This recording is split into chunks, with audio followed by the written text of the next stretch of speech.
Yes. Right there? Okay. Well, welcome. I am John Wojciechowski. I'm the president of the Utah Safety Council. This is the place. I got one laugh. I said I would just do one "this is the place" joke, and that was it, and it kind of bombed. So sorry. But this is the place. You know, a week ago, it was not the place. We thought we were going to do this at the Utah Safety Council building, but we outgrew it. And Brandy and Nicole and Fabiana from the office, they put this together really quick in a week's time. And this is the place staff have been very accommodating. So we're very grateful to be here. We're very grateful for the help. We're very grateful you all came. So welcome. This is Smoot Hall, is that right? In the Brigham Academy. So it's got a little bit of a haunted mansion vibe, and it's really cool. And we like it a lot. So. But this is Women in Safety, and we're super excited to have you here. We're going to record this and watch it 20 years from now, just so, wave hello to the people in the future. This is September the 15th, 2023. I'll look at Brandy because sometimes I get the date wrong, but it is September the 15th, 2023. Welcome. I've said welcome a lot.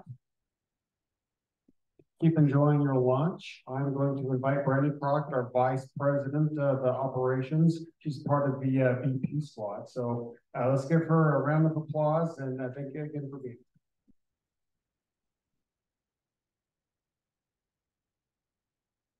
here. All right, well, welcome again. So I'm excited to be here. Like John said, I'm Brandy Crockett with the Vice President of Operations, and I've been here at the Safety Council about 21 years. So most of your faces look familiar to me, but I'm excited that there's some new ones in the crowd. So that's always fun to see new members and new people coming to our Women in Safety events.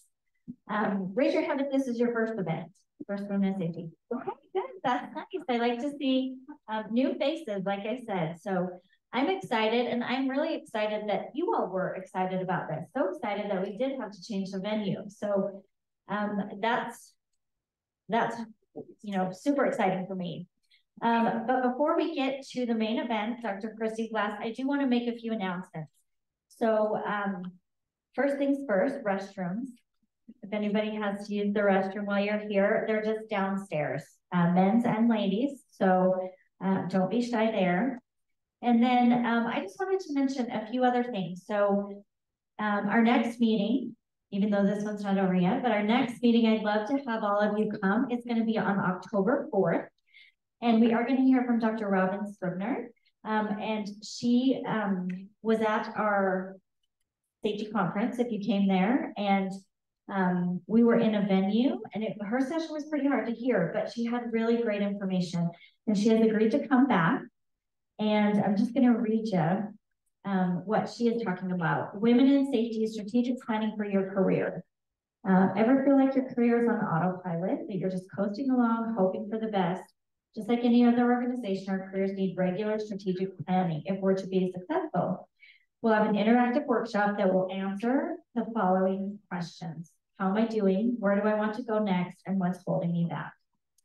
So we're really excited for that. We're going to host that one again on October 4th with one of our partners, Cisco. It's going to be at their building. So I'd love to see you all register for that. And you do have two ways that you can register today. You've probably seen around the room, there's little signs with Robin's information and a QR code. Or on your note pages that everybody had at their chair. On the second page, on the back page, you can see that information as well, and a QR code to register for the next event. So don't be shy, we'd love to see you there. The other thing I want to draw your attention to on your tables is the Wish Award nominations. So if you've been around the Women in Safety program before, you're aware of the big award and the big presentation that we do every year in December. And that is the Women in Safety and Health Award.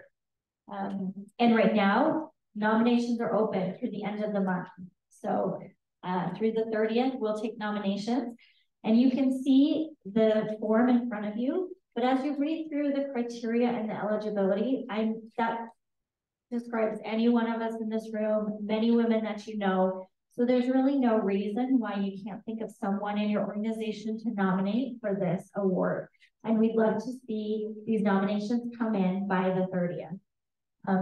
And we're not buying nominations, but since you do have this in front of you, If you fill that out and you turn it into one of our staff members, we have a gift card for you. So if you take the time to, you know, fill out that nomination and give it to us today, it doesn't have to be super lengthy. I think it asks for a summary of 500 words or less. So if you just, not that you have to write all of that, but Donna's laughing, but 500 words goes by really fast. And you know, you could even choose Chat GPT, because I know you all have used it.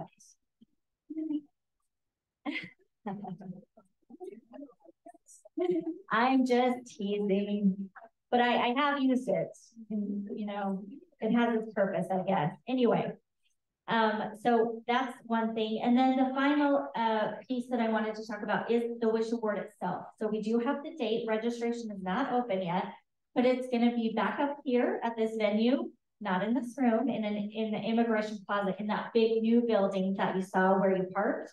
That's where we'll be, and that's going to be December 8th. So whoever the steering committee and the group decides to award that Wish Award to, we will be back here for that as well. So mark your calendars there. And I'm excited to announce that we'll have Stacy Bernal. She is the Diversity, Equity, and Inclusion Manager for the Utah Jazz. So she's going to be our speaker. I'm excited I get to meet her next week, and we'll go, you know, iron out all those details, but I'm really excited about that. And then we'll get to this, but I don't want to forget to mention and have everybody leave, but we do have a few books, a book for everybody to take. So you can kind of see it over there on the table. There's both of these books, Inclusion on Purpose and The Mentee's Guide. And so I just wanted to put that out there, that before you leave today, go ahead and grab one. And they're actually both from the time that Dr. Glass joined us previously during COVID, and then most recently they're books that she had recommended. So I think they'll go along great with what we're talking about today, and then further with the other presentations that we have scheduled with women and safety. Just a few quick things and then we'll get going. I just want to thank the steering committee. So if you're on the steering committee, raise your hand. There's only a couple people here. Yes, so thank you. We can't do these events or plan any of this without their help, and they do it all for free. So thank you very much. Give them a round of applause. And I know we do have some joining us virtually, so thank you as well. And then I just want to thank the staff of the Utah Safety Council and the president, John Wojciechowski. He's very supportive of the Women in Safety program and everything that we do here. And the staff always jumps in and helps. So thank you very much.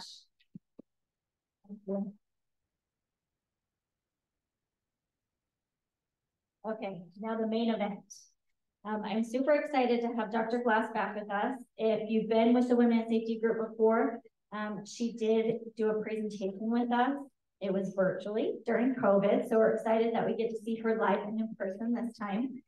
But as you all know, we're going to talk about rethinking allyship, a new path to equity and inclusion at work. So I'm excited to read you a little bit about Dr. Glass. She's a professor of sociology at Utah State University. She joined USU after completing her PhD at Yale University. Her teaching and research focus on workplace justice. Her research analyzes the ways gender and race shape opportunities in our work organizations. With USU management professor Allison Cook, she pioneered work on the glass cliff and the impact of representation on organizational practices. Her work has appeared in top journals in sociology and management and in the New York Times, The Guardian, National Public Radio, PBS, Forbes magazine, BBC, CNN, and the Harvard Business Review. So I'm so excited to introduce her and so we can hear from her today. Let's welcome Dr. Glass.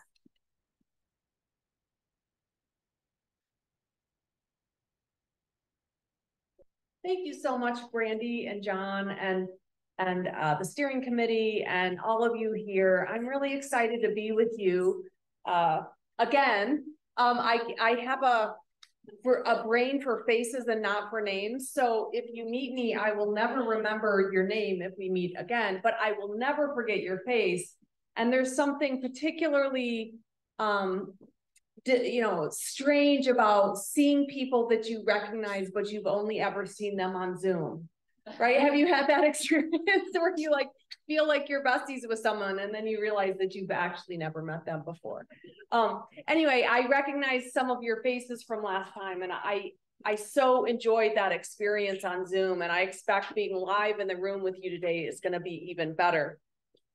So, and I also just, before I move on, I just want to thank you for your work. Everyone in this room works in some way, shape, or form to keep me and my friends and my family and the people I care about safe. So I really thank you for that. The work that you do is really important, which makes it all the more of an honor for me to be here with you today again. Okay, so I want to talk about for those of you who were at the talk last time, I'm going to build on that a little bit. I'll reference it a little bit. Randy and John, I don't know is that recording still available to folks? Yes, on YouTube. I watched it this morning. That's great.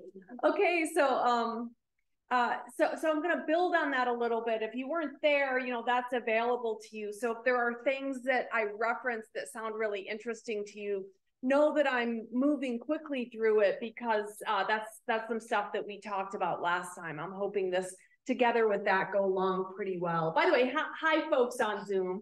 It's nice to have you here with us as well. I want to start. I probably started this way last time, and I want to start this way again because I think it's really important to ground conversations about equity and inclusion with the why. Why do we care about this? Why is this important? Why do we have groups like Women in Safety? Why are you bringing speakers like me and like Robin Scribner and others to help, provide insight and guidance on how you can strengthen your presence in your profession? Well, my work over the past 20 years, if there's one conclusion I can reach, it's that inclusion transforms us. And not only that, it transforms our organizations, it transforms our workplaces. How? Well, I've looked at big data sets, many data sets, my happy place. Any other introverts in the room? My happy place is me alone with my cat and data. That gives you a little bit of insight into what a strange human being I am, but that's what introverts are, right? Me and data, and I spend a lot of time with data. I think a lot about data. I analyze data. I talk about data a lot. And if there's one kind of glaring conclusion I can reach from all the many ways and all the many types of data I've analyzed, it's that inclusion transforms. Organizations that are serious about inclusion, representation, and equity are not the same as organizations that are not. My own work looking at this, I find that organizations that prioritize equity and inclusion have more are more diverse, right? So when you invest in equity and inclusion, you reap the rewards, and it's a continual process, right? So planting a seed at time one transforms your organization in ways over time. Those organizations are more supportive of LGBTQ+ employees. They're more family friendly. They have more gender equity, and you're more likely to see women at all ranks of the organization. They're more racially equitable, and you're more likely to see folks of color, including women of color, at all levels of the organization. They're more environmentally sustainable. They have stronger community relationships. And if none of that impresses you, they're also more innovative, more successful at achieving their mission, and have more long-term growth and success. So make a list of the things that we care about, and that's the list. And all of those things are improved or advanced when we get really serious about recruiting talent, retaining talent, creating a sense of belonging in our workplaces, and making sure our processes, our programs, our procedures are fair and unbiased. The problem is, and I won't dwell on this too much because I spent a lot of time on this when we met before. The problem is a lot of our approaches to, quote, diversity just don't work. And there's a reason that they don't work. I've been collaborating with one of my brilliant graduate students, Rana Abul Basal, going back and kind of looking at where some of these standard diversity practices came from, like mandatory trainings and some of these other things. We kind of went back to the history and see, like, when did these emerge and how have they evolved and what was their purpose, and you name it. And we've reached some pretty discouraging conclusions. Many of our kind of standard cookie cutter diversity approaches don't work because they were not designed to. I mean that quite literally. They were actually introduced in the 1960s and then kind of expanded in the 1980s among a pretty small set of corporations who were trying to inoculate themselves against discrimination claims. So what they did is they kind of put forward some, like, we're doing this, we can't possibly, you know, be accused of discrimination. So in other words, many of the policies that are still in place today were invented for the purpose of compliance, not of organizational change. And I think we see that. I think we feel that. I think we're seeing the results of that. In fact, since at least the 1980s, we've been using a one-size-fits-all toolkit that was never actually designed to transform organizations in a way to make them more inclusive or more equitable. They were designed as kind of Band-Aids for companies to be able to say, you know, look, we're doing the best we can. They were designed for compliance. And so given this history, it shouldn't surprise us that the tools that we've been using since the 1980s don't really work that well. In my view, I think we have the will to shift our organizations to be more equitable, but we don't yet have the way. We don't yet have the strategies and the tools we need to have impact at work. And I talked about these three reasons, at least in my view, the reasons the blueprint don't work is we're using broken, old, rusty tools for a problem that they're not intended to solve. And I talked about these last time, right? We tend to treat the problem of bias as a bad apple problem. We tend to assume that there are just a couple jerks in the organization, and if we could just send them to mandatory training and train the bias away, you know, well, all those problems we have will go away. The problem is, of course, that bias is systemic and it's patterned. It's part of the procedure and policy and practices of the organization. And you can kick those bad apples out, but you're still stuck with the same policies and practices that you had, right? And the truth is that it's not just bad apples that behave and make decisions based on biased information. It's all of us, right? All of us. It's part of our brain's kind of pathway. We tend to prefer people like us. We tend to overlook evidence that suggests people that we like maybe aren't as the most talented. We tend to ignore information about people who are different from us. You know, it's about our policies, our practice, our systems. It's not about bad apples. You can't train the bias out of the individuals.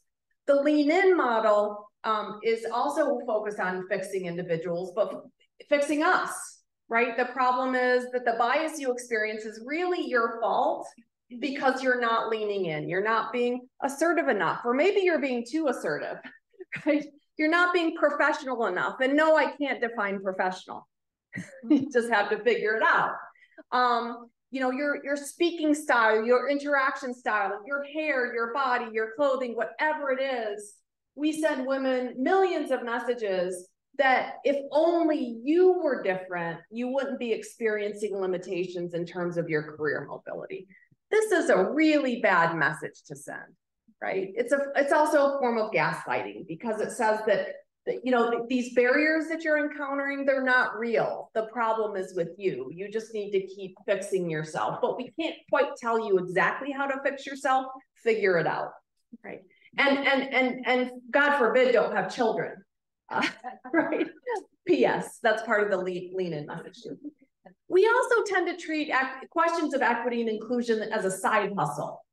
It's something that goes on over there. It's not core to our daily strategy and operation, right? So for example, we tend, and this is a legacy of the corporate history of the DEI paradigm too, It's something that goes on over in a DEI office. It's not something we have to talk about when we're talking about finance or investments or long-term growth or strategy. We don't need those folks in the room there. We only need them in the room when we're talking about soft stuff. Like why can't we all get along kind of stuff, right? And this is a real problem because it creates an us versus them. It creates a lot of friction. It leads to backlash. So oftentimes those of us who really care about making sure our organizations are fair and transparent and objective and equitable and inclusive can feel like we're running on the wheel. How many of you have ever felt like that? Yeah. And it's exhausting. It's exhausting because it feels like you're hustling to stay in place, right? Or sometimes it feels like you're hustling to fall behind. It feels like nothing you do matters, that things are just, the status quo is just gonna kind of keep going on. And there's really nothing you can do. The messages you get are that it's your fault, that you need to work harder, you need to be different, you need to be better, and nothing ever changes, right? This isn't a good place to be because when we feel like this, we're not doing our best work. We're not feeling like in our jobs, we're at a place where we can really flourish, where we can aspire, where we can grow, where we're motivated to learn and develop new skills, right? We're annoyed, we're exhausted, we're frustrated, right? And in many cases, the data suggests we start looking for new jobs only to land in a new job where the right same pattern continues to happen. Now, this is a really confusing place to be in 2023 because when we take surveys of folks across industries, across sectors, the majority of managers say that diversity and inclusion are very important to their company, right? So managers are saying like, these issues are really important. Surveys of American workers say, these issues are extremely important to me and my company's not doing anything about it, right? How can this be? How can it be that most managers say this is a priority and most workers say this is a priority and my company's not doing a damn thing? How could this be? By the way, I talked to a few of you. I'm from Flint, Michigan, and you can take the girl out of Flint, but you can't take the Flint out of the girl. So there may be some colorful language. Forgive me in advance. It seems like we have the will, but not the way. All of us agree this is a priority. And all of us can plainly see we're not making a lot of progress. When we look in the past 20 years at the representation of white women and women of color in positions of management, we're stagnant. In fact, when we look at companies that have mandatory diversity trainings, they're worse. They have worse equity records than the companies that don't. We continue to double down on really expensive practices that we're not getting a payoff for. And this is bizarre to me too, because most of our companies, and I work in the public sector, but my institution cares about the bottom line too. It seems pretty astonishing to me that we're investing about $10 billion a year in the diversity industry without having measurable outcomes that we can show are the returns on that investment. The diversity industry is booming, diversity is not, right? We can see this just by looking around at our own workplaces. So it seems to me pretty obvious that we need a new path, we need a new plan, we need new strategies, and we need new tools because the old rusty tools we've been using so far aren't working. Now I'm going to talk about one set of kind of alternative tools today, but you should know that there are lots of really innovative, exciting ideas about how we shift how we hire, how we shift how we retain, how we shift how we promote, really focus deeply on our practices, our policies and procedures, moving away from trying to fix what's in people's head, right? I'm just going to talk about one pathway that seems to be pretty promising, both for helping us thrive at work and also for helping us strategize about how to make change.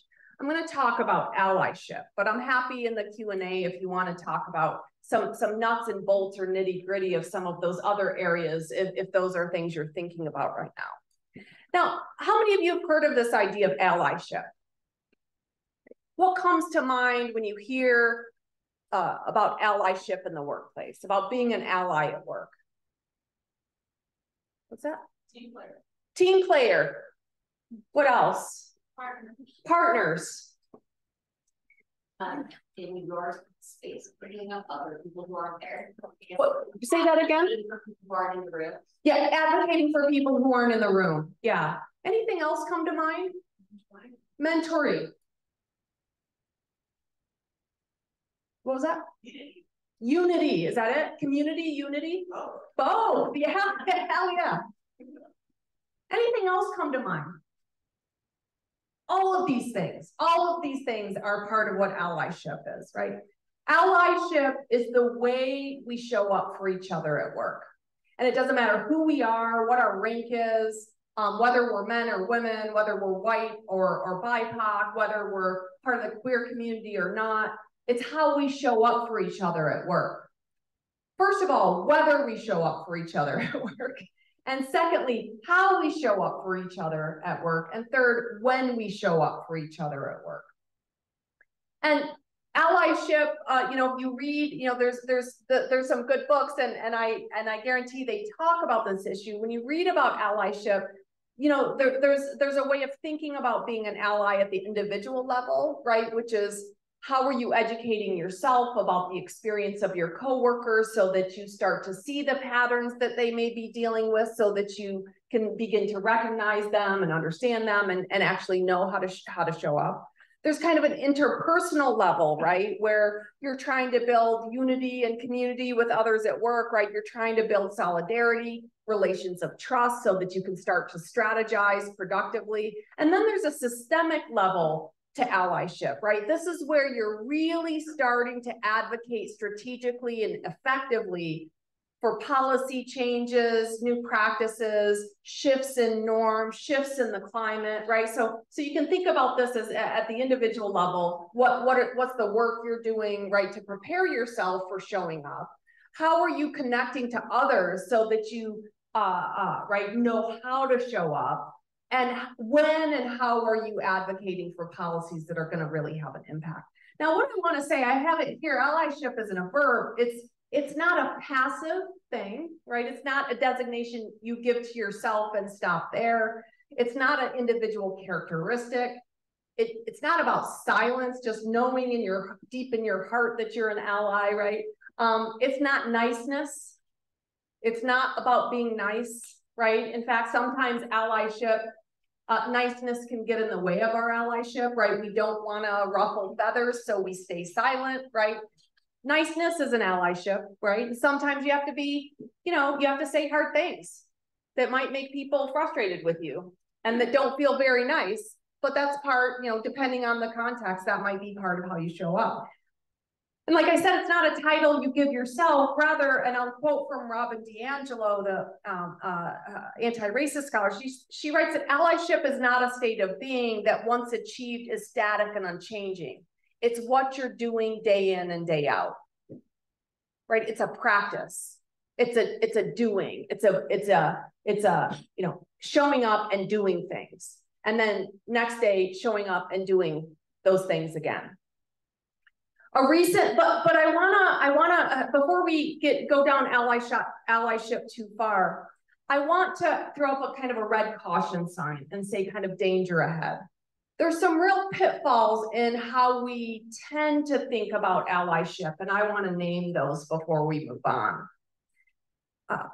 More than 80% of white women and men in the workplace say that they are allies to their colleagues of color.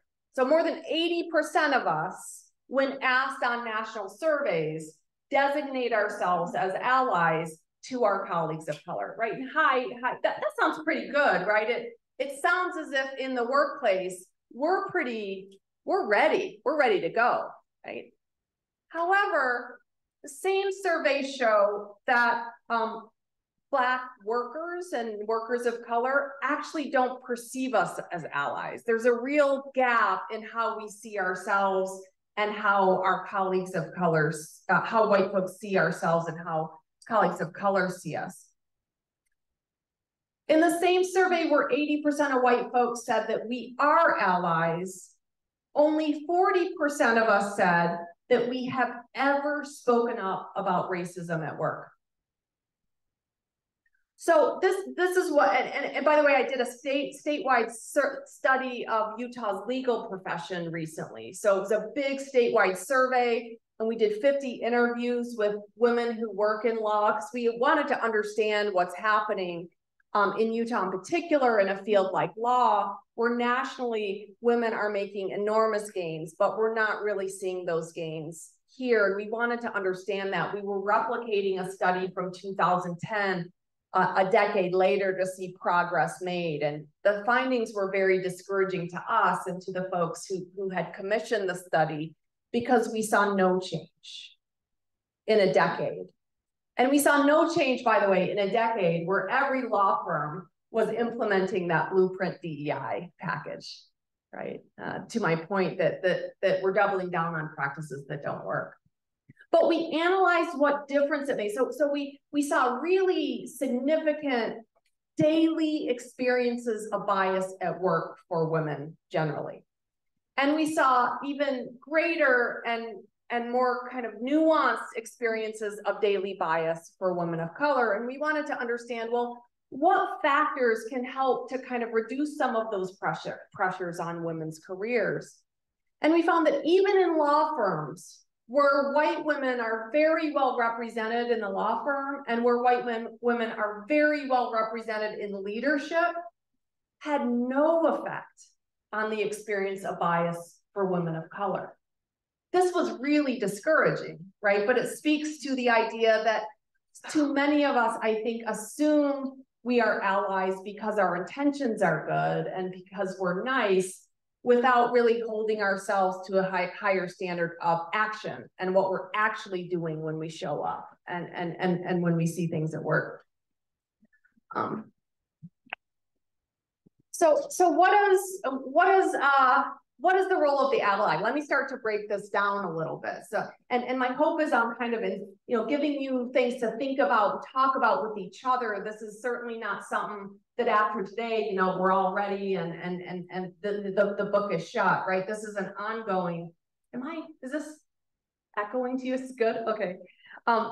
So let me start by saying my caveat, my warning, my red flag piece is not to say that allyship isn't vital. In fact, there's really good evidence that thinking about allyship in strategic ways is a way of really playing an important role in disrupting bias. And that's our goal, right? Our goal is to engage with each other, collaborate strategically so we can be disrupting bias, so that we can help our organizations get closer to all of those gains that are possible.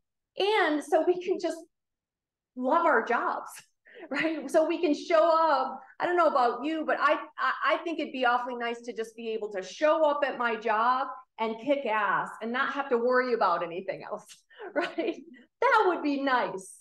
And I'll tell you what, that's the best thing for my employer too, because when I'm motivated and excited, boy, I really like my job, and without some of this nonsense, I could be a lot better at it. My guess is many of you feel that way too, right? Just the ability to just focus on the job without having to manage kind of daily experiences of bias or microaggression. So what is an ally? What is the pathway to allyship? Well, number one, and by the way, my definition of allyship is a commitment to making intentional investments. So the commitment to making intentional investments to support people who experience bias and discrimination at work, right? So it's a commitment to be intentional and to provide support. And by that definition, all of us can be allies, right? This isn't about only some people can be allies and others can't. If you have the commitment and you're intentional about it, and your goal is to support folks to disrupt bias, to me, that's what an ally is. So what does this look like in practice? Well, number one, we have to invest in learning. We have to educate ourselves, right? One of the talks I give frequently is called Learning to See, where I just actually, and I did this in part in our last talk, I just name the various patterns of bias that are most common in our workplaces. And I do that because oftentimes we experience it, but we don't stand back and think about the pattern, and we don't have a name for it. And I think giving a name for a pattern can help us kind of see the matrix, right? We can start to see it when it happens in real time, as opposed to leaving a meeting and on our drive home, we're churning because something happened that frustrated us, but we don't really have a name for it. It's hard to point and say there. And I think being armed with kind of being able to name these patterns and educating ourselves on those patterns, once you can see the matrix, now you can support in the moment when it happens. You can intervene in the moment, not go home and churn. And if you're anything like me, have the best comeback when you're in the shower. Like, and then I was gonna say, and I'm such a badass in the shower, right? And then instead of churning and having these kind of torturous inner dialogues, right? When we see the patterns and we're part of a community or a collective or a group who also sees those patterns, now we don't have to stew in the shower. We can actually strategize in the moment and in the backstage, so we're ready the next time it happens in the moment, right? So educate ourselves. That's the first step. Learn to see and understand these patterns and realities. Learn and grow, right? Challenge ourselves to move outside our own experience to try and gain insight into the experiences of people who may not have the same experience as us, right? Number two, we have to grow our relationships. And that's why I love groups like this. I just love to see people in a room with a, kind of a shared mission, because this kind of a group gives you an opportunity to start to really cultivate those collaborative partnerships and cultivate solidarity across your industry. So research finds that supportive communication with others, especially around stressful experiences like bias, actually reduces our stress, makes us more productive, makes us less likely to experience burnout, which reduces turnover. Imagine that.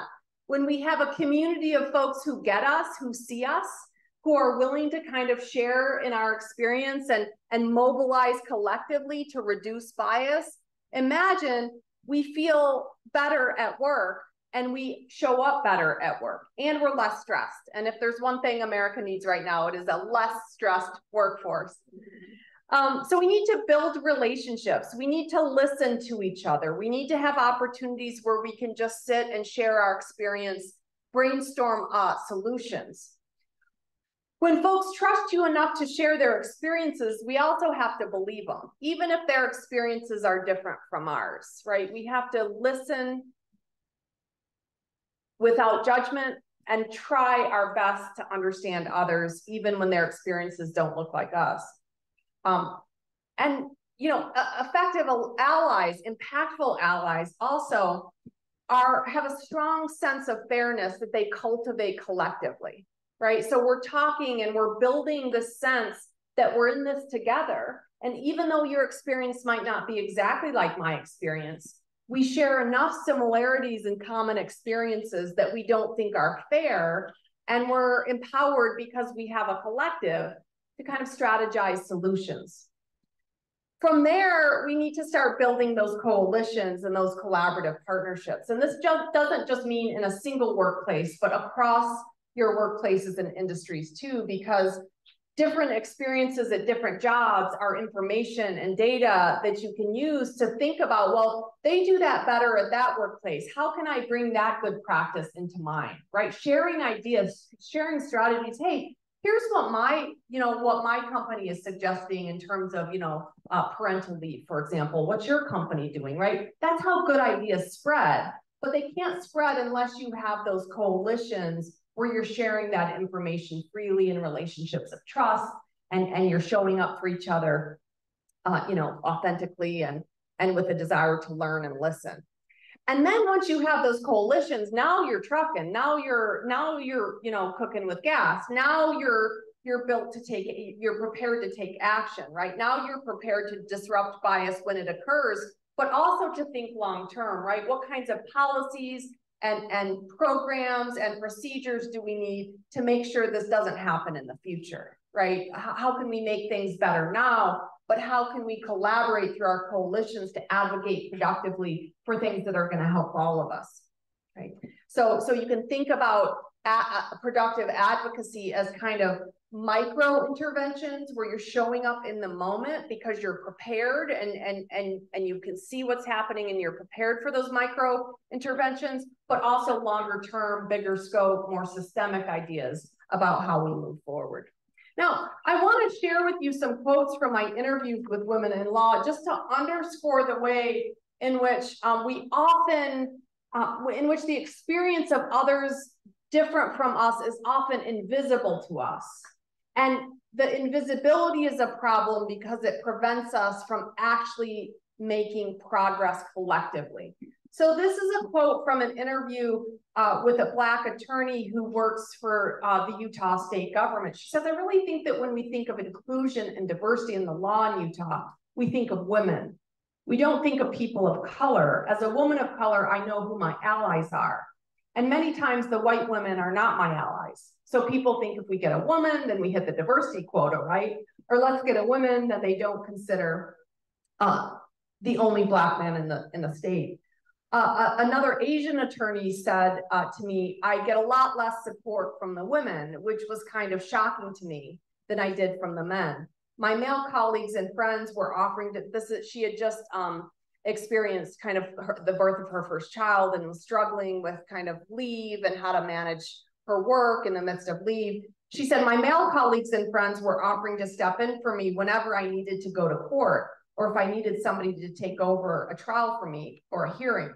I had a lot more support there than I did from the women. I had a lot of women who were like, well, I did it, why can't you, right? You're on your own. I figured it out, good luck, right? And I don't share these to beat up on white women, certainly, right? The point is that part of showing up productively as an ally is to understand that your experience isn't the only experience, and that if we need solidarity and coalition building, we need to learn to see the experiences of others which may not conform to our own experience, right? Final quote. This is also a Black attorney in Utah who says it goes to women supporting women. So many women say they do, but in practice they do not. Their hiring practices show otherwise. Despite what people say, support women, they don't really realize that their practices hurt women or disrupt women's lives. Another attorney of color said it's tremendously difficult here in Utah because of the lack of a legal community. And so you don't have the mentors, the coaches that look like you. And many of the interviewees who expressed these concerns actively avoided some of the affinity groups for women lawyers because they just didn't feel like they were going to be seen or supported in the way that they needed, right? It was just going to be another example where it was women supporting women, but they weren't counted in that. And I say this just as a way of kind of helping to make us all aware that when we're showing up, we need to make sure everybody's at the table and showing up right there next to us, right? And really getting at the kind of complex ways in which gender shows up at work. And it may not be the same for all of us, depending on our race or our ethnicity or our motherhood status or our marital status or our sexual identity or gender expression, right? Even our age can make a big difference in terms of the experiences we have at work. And it sounds so banal, but it's so true. We're so much stronger together. And especially in fields where women are significantly underrepresented, where you maybe are the only woman or one of the only women in your unit, there are a lot of really good reasons why you may avoid solidarity with other women. There's lots of good research on this, right? There's a lot of reasons we kind of hold each other at arm's length because there's a sense that, scarce resources or, we're in competition with each other or what have you.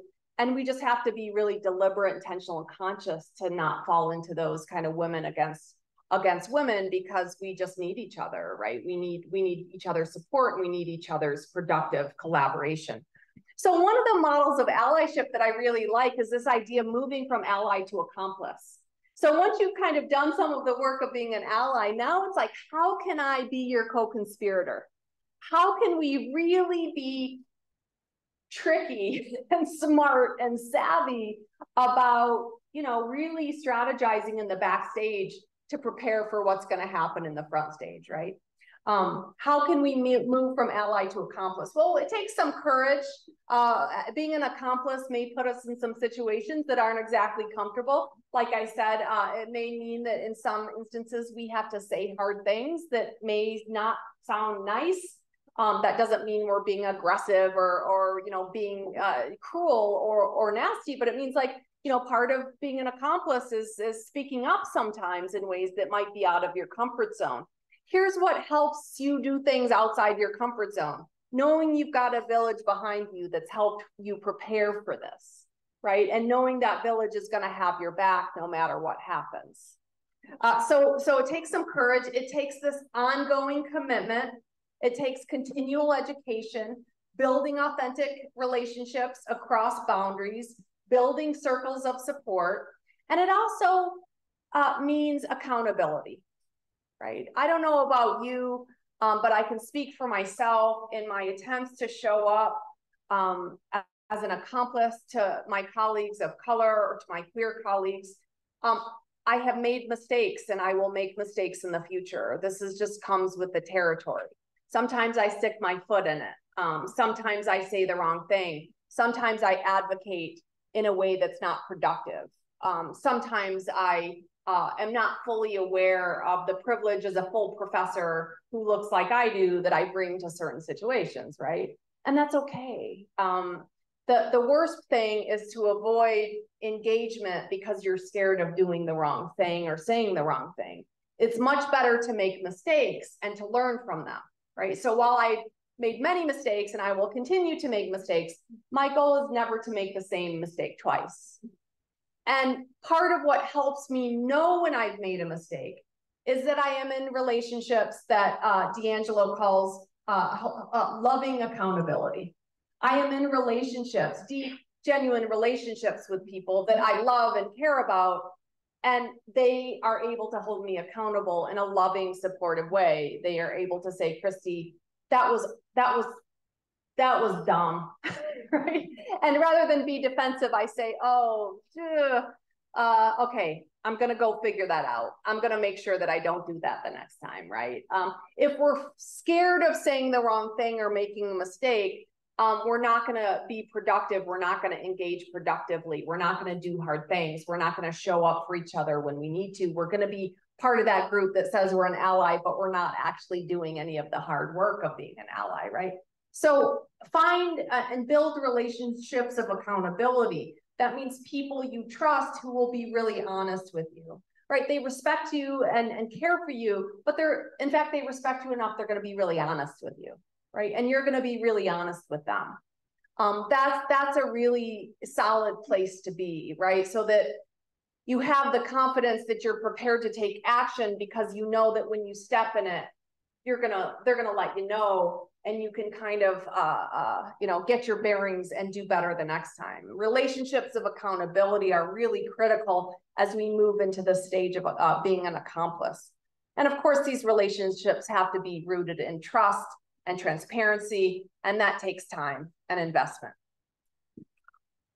Okay, so I want to talk about 4 aspects of showing up for each other and how we can bring this model of allyship into each one of those areas. So networking, mentorship, sponsorship, and leadership.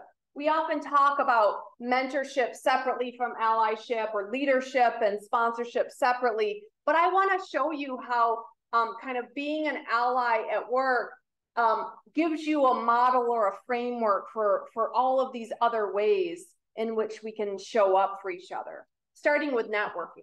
Now, I've already outed myself as an introvert, and I saw a couple hands go up. When I say the word networking, how many of you, like, in your brain is like, oh,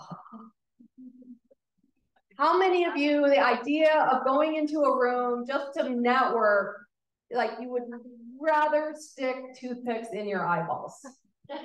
Yeah. Me too.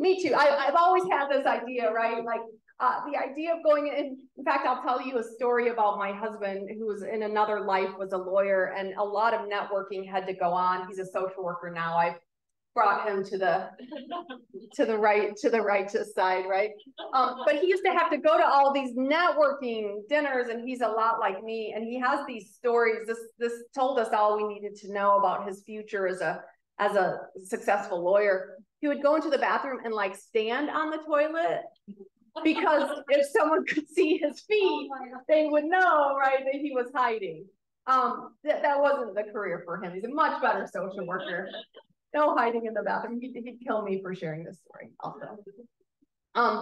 Yet networking for a lot of us is a source of stress or anxiety, or something we feel like maybe we should do, but we hate doing. So even when we do it, it's not necessarily a source of joy and passion. But my hope is that I can convince you that when we start to think about networking as a form of allyship, it kind of flips the script and it makes it a lot less daunting and a lot less terrible. So we know, for example, there's lots of research that networking is really critical for women's careers, both for women professionally and for women personally. So professionally, having a strong professional network is really important for career advancement, gaining information about opportunities, and gaining useful knowledge that help us do our jobs better. So there's lots of research that the better networked you are, the more successful you are professionally. And my guess is those of us who hate networking know this and hate it anyway, right? But it's also important for us personally. There's lots of research to suggest that people with more network connections tend to be happier, healthier, and live longer. Right, so it's good. It's like medicine, right? Just like hold your nose and take it. The reason it's so impactful for our careers and for our mental and physical health is because networking is really about connection. And the more connected we are to other people, the better off we are in all aspects of our life. That's the hard truth. But that might look a little bright and shiny. Apologies for that. Let me talk to you about what networking is. There are two kinds of ties. There are two kinds of network ties. Some are strong and some are weak. Now, strong ties are our close friends, our ride or dies, our family, the people we love and spend a lot of time with, the people we're connected to on an intimate level. Now, we all know that having strong ties is good for us. We tend to think of that differently as networking, right? The people I love aren't people I'm networking with. You know, networking is, but actually your strong ties are a really valuable part of your network. It turns out there are gender different, and the other kind of tie, by the way, are what we call weak ties. These are people we know professionally, we don't see regularly, but we have good professional relationships with, right? They're weak ties. We're not spending, we're not going out to dinner with them. We're not having them over so our kids can play together. We know them kind of professionally, right? They're part of our kind of larger professional ties. Well, sociologists call this the difference between weak ties and strong ties. And it turns out there are really important gender differences in what kind of ties we form. And those differences translate into fewer professional opportunities for women. So women tend to have much stronger strong ties, much more robust strong ties, and much weaker weak ties compared to men. Right? And this makes sense, right? This makes a lot of sense because a lot of us, networking has gotten a kind of a bad taste, puts a bad taste in our mouth. It feels fake, it feels inauthentic, right? But it turns out those weak ties are really, really important for professional advancement. People who we have strong ties with, like our closest friends, they tend to have the same information we have because we're operating in the same closed network, right? But our weak ties, each one of those weak ties is operating in a network that you know, we're only loosely connected to. That means the more weak ties we have, the more access to information we have that is different than the information we already have, right? So having weak ties is so super important for professional advancement. We see this in study after study. And the fact that women have fewer weak ties means we have less access to information about other opportunities or knowledge or you know, people who can help advance our careers. Because as you can imagine, weak ties are a lot more important than strong ties for career advancement. And that's where we are less likely to be connected. So women's need for those weak network ties is critical because it links us to peer and senior women outside of our immediate network.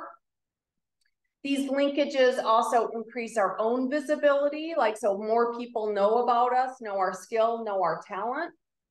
And they help us close the gender gap in advancement. So women who have strong weak ties do just as well as men with strong weak ties, whereas women without those ties don't do as well. So weak ties help us get seen, help us get known, help us get hired, and help us get promoted. What does this have to do with allyship?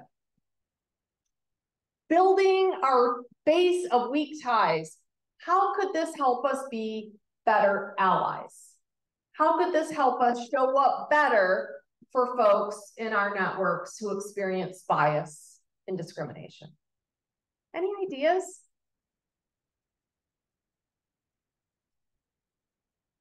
Yeah. Is we have more information, we're then able to impart that more information. Even if we have a weak tie, we can then connect that weak tie. Yeah, so for the folks on Zoom, the idea is if the more connections we have, the more we can leverage those connections for other people, right? Absolutely. Any other ideas or anyone want to build on that?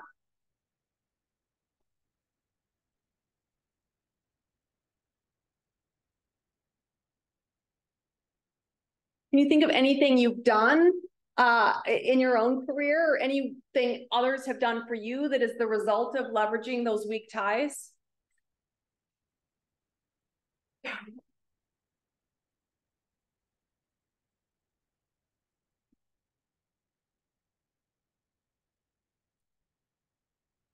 You see that? Okay. It's much easier when you spill things. If there's something to be spilled or broken, I'm going to spill or break it. It's just you hope you don't do that in front of a room of people. So yeah. So the more weak ties that you have, the more you can help elevate yourself and others. Yeah. We need every one of you in a leadership role.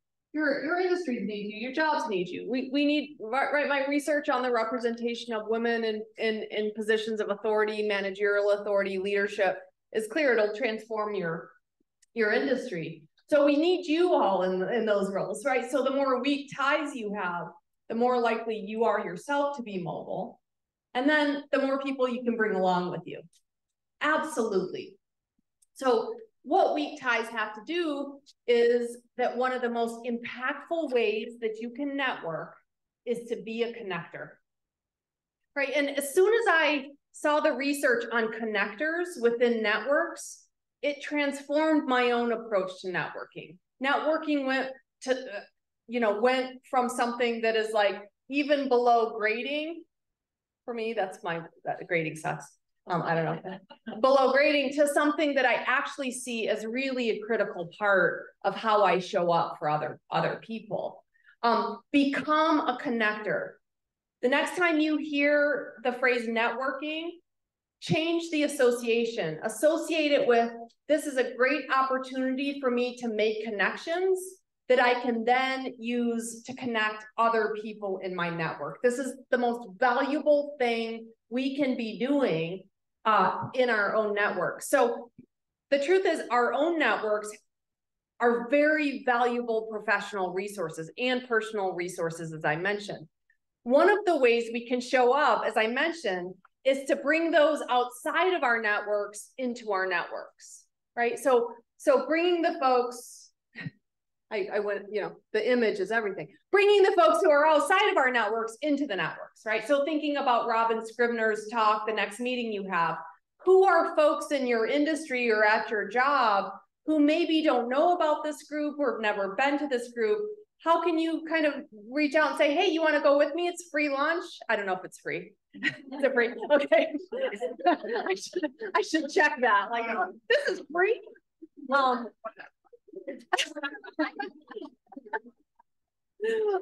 Yeah, that could have been problematic. Say, hey, I'm going to this lunch. It's going to be fun. You can meet a bunch of other women in the industry, right? Let me give that homework to you, right? For that next meeting. If you can't make the next meeting, then the one after that. But for every one of you who plan to come to listen to the brilliant Robin Scribner next time, homework is for each one of you to invite one other person to join and to use that opportunity to connect that person to other folks in the room. And you yourself, right? You using this opportunity to meet folks that you've never met before, so that now they're part of your week time network. And then next time you can start to connect the person you bring. And then the next time, see if you can bring someone else, right? So as soon as I made the switch, and I hope this is true for you, as soon as I made the switch that networking is really about my ability to be a better ally and accomplice, boy, it's like, yeah, I'll go to that thing. And I won't sit on the, like, stand on the toilet seat. So like I get to get credit for being there, but don't actually have to talk to other humans. So how can we bring those on the outside into the fold? How can we do this through networking? And like, where can you start? Like I said, start to think about people in your career who might really benefit from these connections, and just invite one person. Free lunch, good talk, opportunity to meet others, opportunity for you to be one of those connectors. It's a really, really kind of low investment way to actually have a huge impact on not just one woman's career, but on women across your industry's career by starting to make those connections. The other way we can show up as an ally is through mentorship, right? Mentoring is important. The research on mentorship suggests that it can be transformative for professional advancement. We all need mentors, no matter what stage of the career we are. And I would say that mentors, we tend to think of one mentee and one mentor, but I would say I've never been in a relationship on either side of that equation where I wasn't also a mentee and a mentor, right? Every student I worked with has taught me just as much, if not more, than I have taught them. Every senior person that has mentored me, I have also kind of helped them understand my career better, right? So this is a two-way relationship that's really meaningful, no matter the stage of your career that you are at. Now, a mentor is somebody, unlike a sponsor, who's close to the mentee, who shares knowledge and provides needed guidance about how to navigate the career. It's a really, really critical role each of us can play. So senior people in our field know that we all know, the folks who are more senior, we know that we can play an important role in helping to guide and support the career paths of early career folks. And most of us are really excited about that prospect because we see this as our chance to build the bench, right? So most of us, my guess is I speak to, you know, anyone who's more senior in the career in the room. It's really exciting to participate in mentorship because that's like building the bench over time. It's building the future of the career, of the industry, of the job, right? So all of us are pretty excited about the possibility of this. We're genuinely excited to meet folks early in the career. One of the things that I encounter, and this may be true from some more early career folks in the room, and I was this way too. I'm really intimidated to introduce myself to more senior people because I'm like, oh, what if I say the wrong thing, or I'm wasting their time, or this is going to be so boring. And I would get in my head and actually talk myself out of actually making those introductions.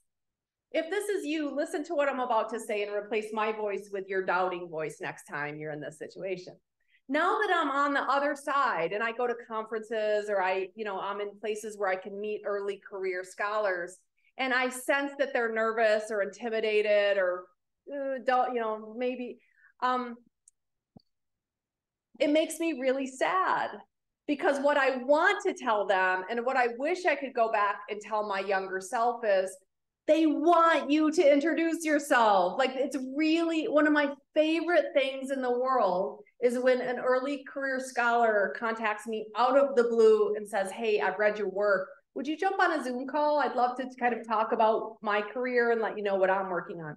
I can't like hit reply fast enough. When I'm at a conference and early career scholars introduce themselves, I'm so excited to make that connection. And usually, as now you know, I'm like, hey, let me connect you to another early career scholar I know, right? That's my role, being the connector. It feels really good to do that. I love doing that. My guess is most of the senior folks in the room love that too. Anyone who's committed to building the bench, like, that's how we do it. That's how we can have an impact. Please walk up and introduce yourself to those senior folks. Let them know who you are. Let them be part of your village. Let them be one of your weak ties, right? Because now they know you, your face, they know a little bit about you. Now they're in the position of kind of finding opportunities and connecting you with others. So what does allyship look like when it comes to mentorships? Well, we have a critical role to play, because mentors, good mentors, are doing a couple things. Number one, they're both privately and publicly recognizing their mentees' contributions. So mentors play a really important role. If you're in the room when your mentee is speaking, you have a real important role to play to kind of elevate what they're saying, to recognize their contributions, but also in the backstage. Hey, I see you. I see what you're doing. You're doing good work. It's meaningful work, and I see it, and it's valuable, right? So both backstage and front stage, you have to be doing this. And good mentors also don't assume that they know which opportunities that mentee wants. They ask them. So one of the things we discovered in the study on law was, how are we doing on time, by the way? 15 minutes. Huh? I can get 15 minutes. I have 15 minutes. Okay. I'm gonna, okay. Yeah. Is that right? We're 1:45. Okay, this is cool.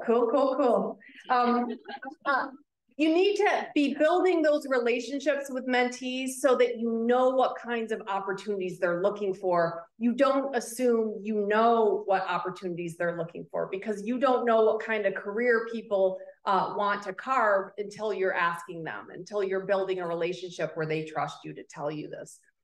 Sponsors are a little bit different, but there's a way you can show up as a sponsor, as an ally too. Unlike mentors, sponsors are people who are actively promoting the growth of folks in their career. It doesn't have to be at the same job. It doesn't have to be with the same employer. It's just someone in the field that you feel like you have the resources to support. This is somebody who's kind of keeping their eye open for opportunities that might be right for you, and advocating in multiple settings for your own career advancement. So it's kind of a mentorship with a weak tie.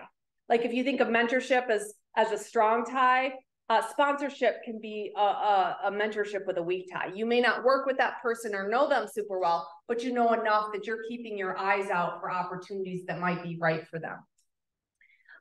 So again, good sponsors are in the business of advocating for opportunities, highlighting accomplishments, recommending colleagues for new assignments or cool positions, right? But making sure you're building a close enough relationship with that person that you're not putting them in the place of jobs that don't fit for what they see for their own career. So how can you be a good sponsor and an ally? Well, constantly be promoting women and BIPOC folks, no matter where you are and what settings, but you can't advocate for folks that you don't know, right? So be making those connections through your weak ties so that when an opportunity does come up, you know who you can recommend, right? You've got to have those names ready in the moment, and you can't do that unless you're building your own network of folks across the industry. The other way you can show up as an ally, as a sponsor, is to be channeling good work and opportunities and resources to women and BIPOC folks in your career, right? You can be on the lookout By BIPOC, I mean Black, Indigenous, and other people of color, by the way. You can be on the lookout for where those good resources are, opportunities, work, and you can be channeling those to those weak ties folks in your industry.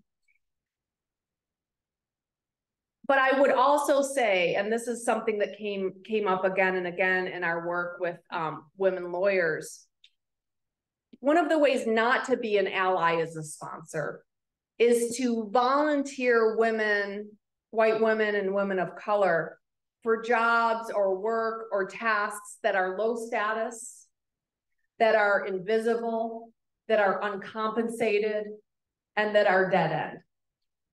So one of the things that we see, one of the repeated patterns is, as I mentioned, we often treat DEI work as a side hustle. What that means is a lot of the people doing the heavy lifting are doing low status, invisible, uncompensated work. And so one of the ways we can show up as a sponsor is what we're not doing. And that is we're not putting more low status, uncompensated, invisible work on the shoulders of people who are already kind of burdened in that way, right? So we need to be really conscious and intentional about what opportunities we're sending in the to those we mentor and those we sponsor. And finally, to me, leadership is the ultimate way to show up as an ally. And that's why I want every single person in the room to find a good leadership role if you don't have one already.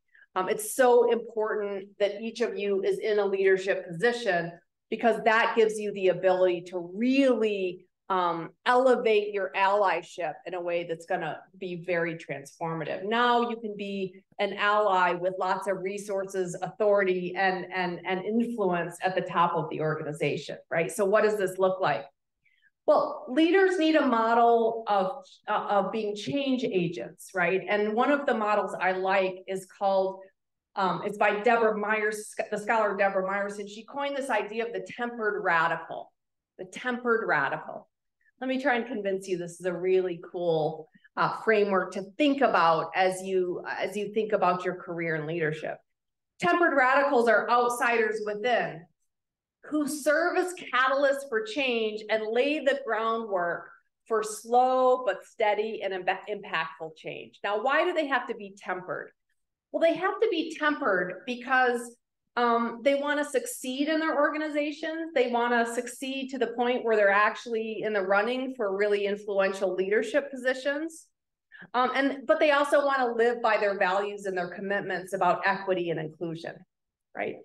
So they're looking at moderate but impactful change, slow, steady changes at time one that are really going to pay off over time in terms of big transformation. And their efforts grow out of the fact that as underrepresented members of their industry, they stand kind of outside the dominant culture. So they kind of see some of the problems and some of the patterns that are holding some people back. And they have a mission that they want to change that. They want to make their organizations more inclusive and more fair.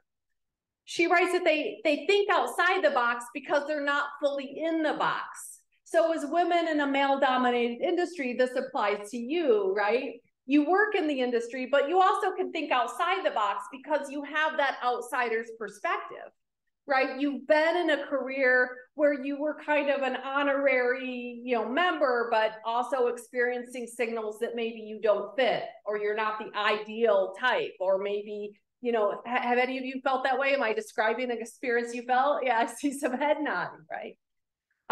So the tempered radical wants to make these kind of small, steady changes that are going to lead to big change over time.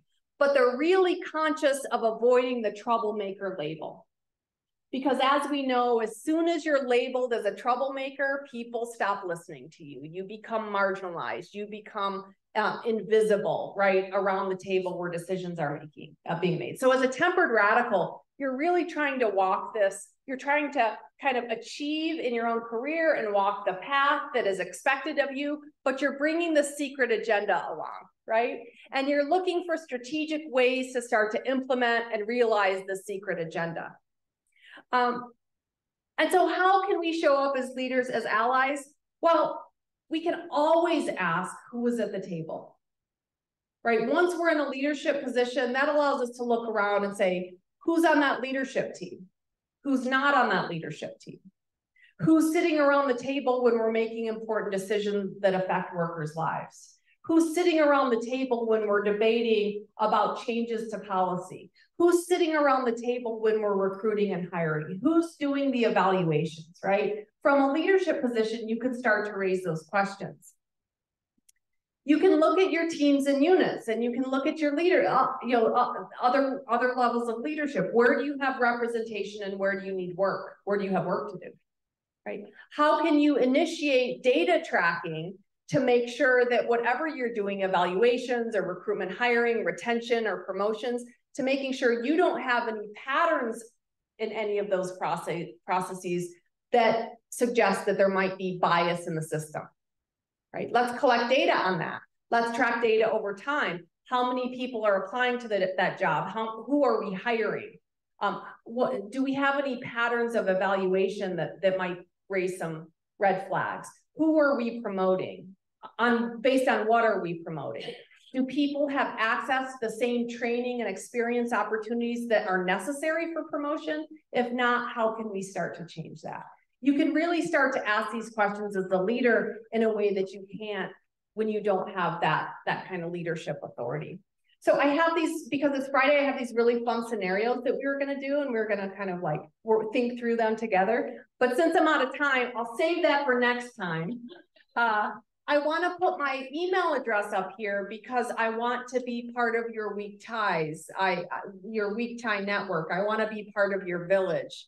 I think about these issues and these questions a lot, and by a lot, I mean obsessively, constantly, all the time.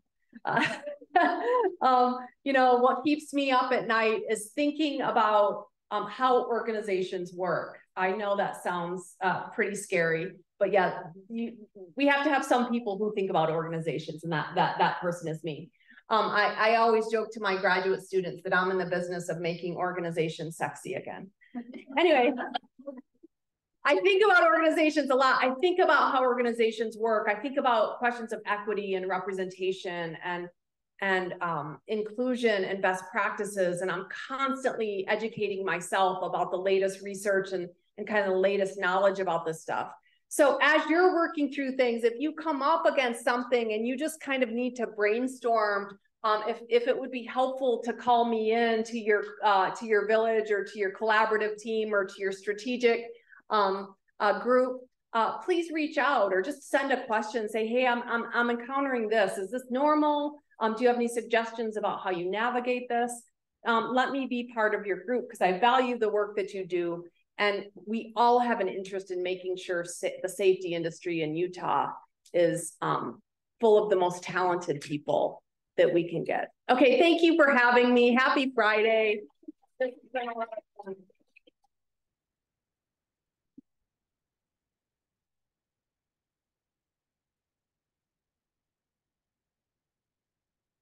I'll just be invisible. Oh, you're fine. So I know we only have a few minutes. Is there any questions for Dr. Glass before we head out? I know there's a lot of information that was awesome. Don't be shy. I'm not.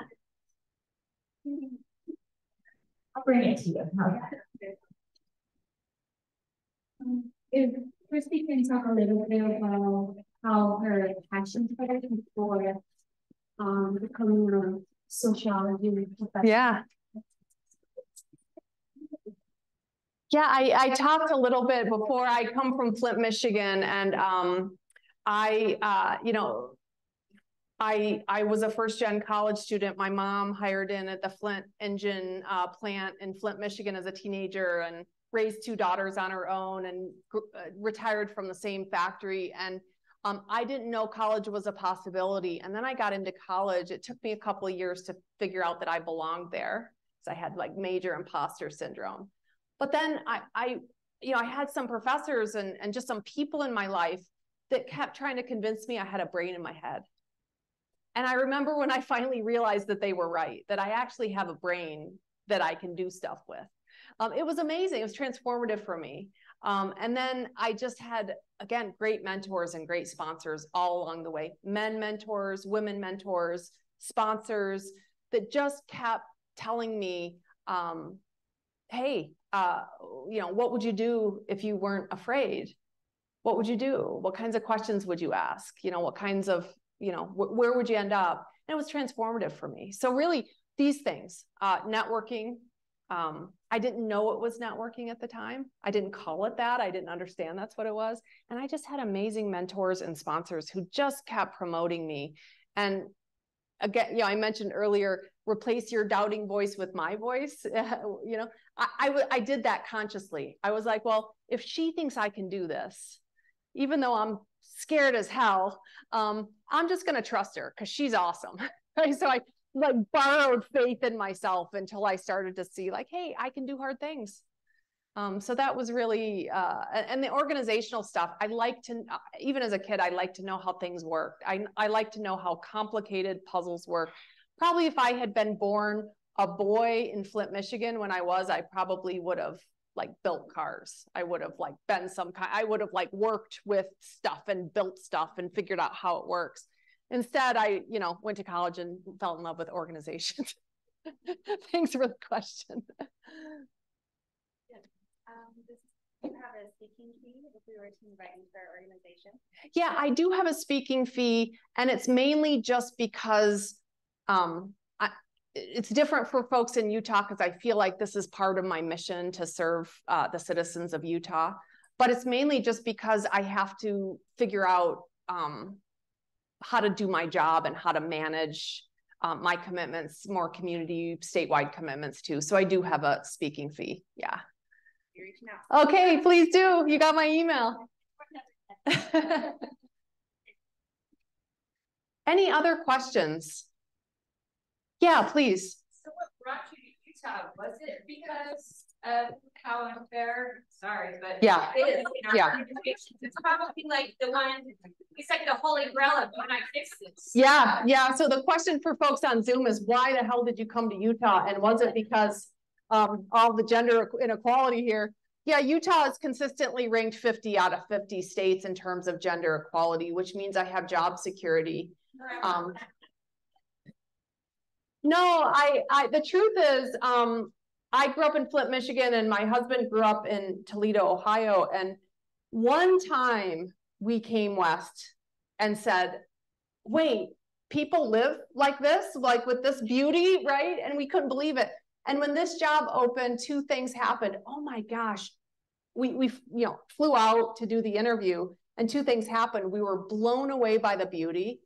And number two, we were both offered jobs at the same institution, which just doesn't happen ever for academics. And we said, okay, we'll come here and try it out. And the folks at Utah State were so supportive.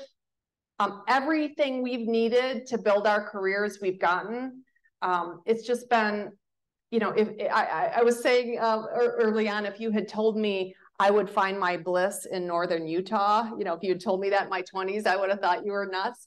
But I think my husband and I were walking this week. I was like, I think we are officially Utahns now. But yeah, we've just found everything that has allowed our lives and our professional lives to flourish here. People who care about our work, care about us, want to support us, and, you know, grow from where you are. And I feel like Utah has given me lots of opportunities to grow and to have impact in a way that it might, you know, that might be more difficult in a place that didn't need so much work. Any other questions? Yeah, please. Oh, I'm gonna trip and fall. So the Mentees Guide, I haven't read that, but I would love to read that. If there's a copy left, I'd love one, but I don't want to steal your books. Please take all the copies. But the Inclusion on Purpose is a book that's really been impactful for me and to some of my students. And it's really just stepping back from our conventional, you know, kind of playlist, DEI playlist, and thinking about how to be more intentional with every single thing we're doing to advance inclusion. And I think it's both good for inspiring us. I like books that both inspire us, but also give us, you know, nuts and bolts about next steps and what to do with the information that we're inspired by. And I think this book does an excellent job of this. I have a student who just finished her dissertation on gender and racial equity in big tech. Yeah, I can't say the conclusion was hopeful.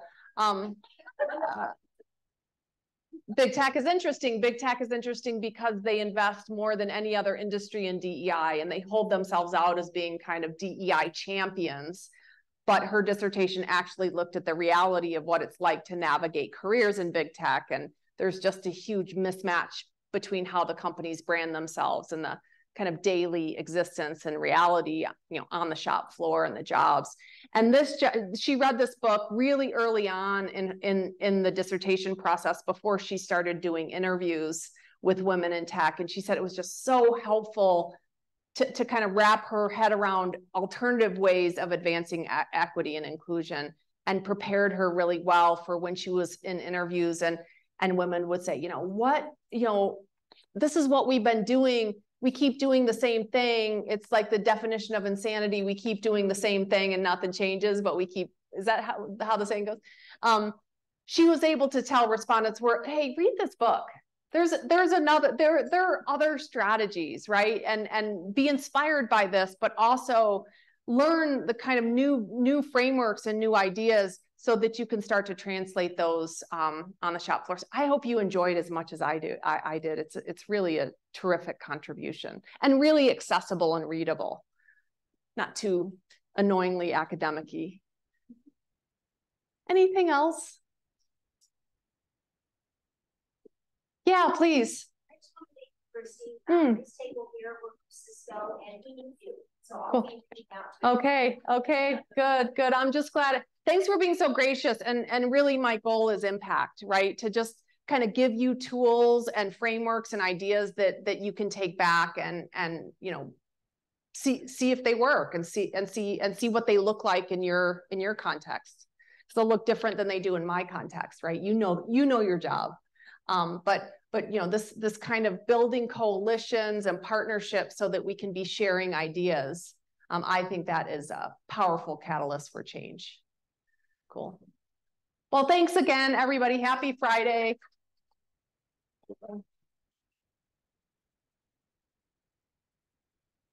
Well, thank you again for being here. I do, as I was sitting here talking with her, she's given us so many great tools and resources to become better allies. And strangely enough, at the City Council, we do a meeting every Monday. It's a stand-up meeting, and we have Motivation Monday. And so this week, is our word that we were supposed to be this week is break. And so we just have more and wasn't that how you were going to be brave this week? And my answer on Monday was I was going to go to this meeting on Friday. I was going to do it done. It was going to be flawless, and I was going to be brave and standing here in front of all of you. Well, it wasn't flawless. Catering was late. We had some things, but I was still brave. But my answer to that question changed after listening to you today. I feel like, I'm going to be brave. I'm going to take the tools and resources you gave us, and I'm going to be a better ally and a better advocate for others that I know. So thank you very much. I think everything you shared with us was really wonderful today. And I really appreciate it very much. So.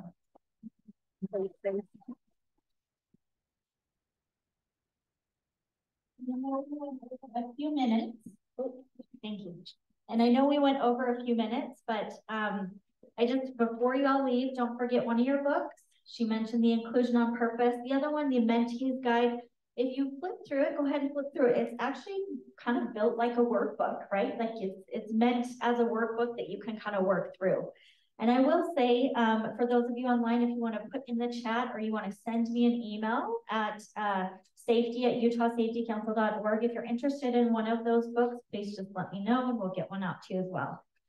And then just a reminder, we've mentioned the October 4th. We'd love to see you at the next meeting. And then the very last thing, if you did take the time, I will stay here. If you guys want to fill out any of your Wish Award nominations, I will sit at this table. until you're done writing your 500 words. No chat GPT, writing your 500 words. I'll stay with here, and don't forget to please turn it in. It's very important. We know people that this works for. So, and then I do have a gift card for you if you do that. So, again, thank you very much. Be safe driving home. Have a great weekend, and we'll see you next time. Thank you.